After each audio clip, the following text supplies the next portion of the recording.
رسول اللہ صلی اللہ علیہ وسلم فرماتے ہیں میرا گزر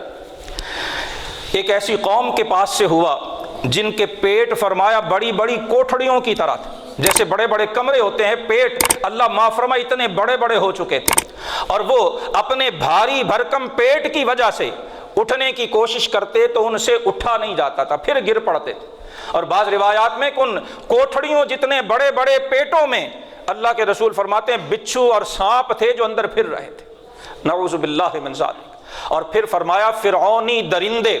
وہ بڑی تیز رفتاری سے، جن کا حجم بہت بڑا، ضخامت اور جسم بہت بڑے بڑے تھے، وہ دور سے تیز رفتاری سے دوڑتے ہوئے آتے، یہ جن کے بڑے بڑے پیٹ تھے یہ اٹھ کر سائیڈ پہ ہونے کی کوشش کرتے، ان سے اٹھا نہ جاتا، وہ درندوں کا لشکر آتا اور انہیں روندتا ہوا آگے چلا جاتا،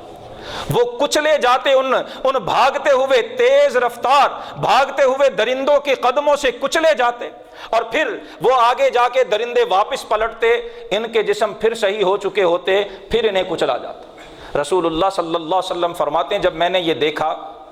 میں نے پوچھا کہ جبریل یہ کون لوگ ہیں جنہیں یہ سزا دی جا رہی؟ اور روایت میں ہے کہ جب وہ اٹھنے کی کوشش کرتے اٹھا نہ جاتا تو وہ ایک دعا مانگتے، اور وہ دعا کیا ہوتی کہ یا اللہ قیامت قائم نہ ہو، مولا ہمیں قیامت سے بچا لینا، یا اللہ قیامت کے بعد جو ہمارا انجام ہوگا وہ اس سے بھی بھیانک ہے۔ جب وہ اٹھنے کی کوشش کرتے اٹھا نہ جاتا، نیچے گرتے، دعا مانگتے کہ یا اللہ قیامت قائم نہ ہو۔ رسول اللہ صلی اللہ علیہ وسلم نے پوچھا جبریل یہ کون ہیں؟ حضرت جبریل نے فرمایا یا رسول اللہ یہ آپ کی امت کے وہ لوگ ہیں جو سود خوری کیا کرتے تھے، جو سود کا لین دین کیا کرتے تھے، جو سود کے حرام ہونے کے باوجود اور اس کی حرمت کا علم ہونے کے باوجود سودی لین دین سے باز نہیں آتے تھے۔ یا رسول اللہ یہ ان کا انجام ہے، اور ابھی عالم برزخ میں ہے، یہ مرنے سے لے کر میدان قیامت تک ہے، اور قیامت کے نہ آنے کی دعائیں یہ قبر میں بھی مانگ رہے ہیں۔ کیوں مانگ رہے ہیں؟ کہ اس جرم کی جو شدید، جو المناک اور جو اذیت ناک سزا قیامت میں ملنے والی وہ اس سے بھی بڑھ کر۔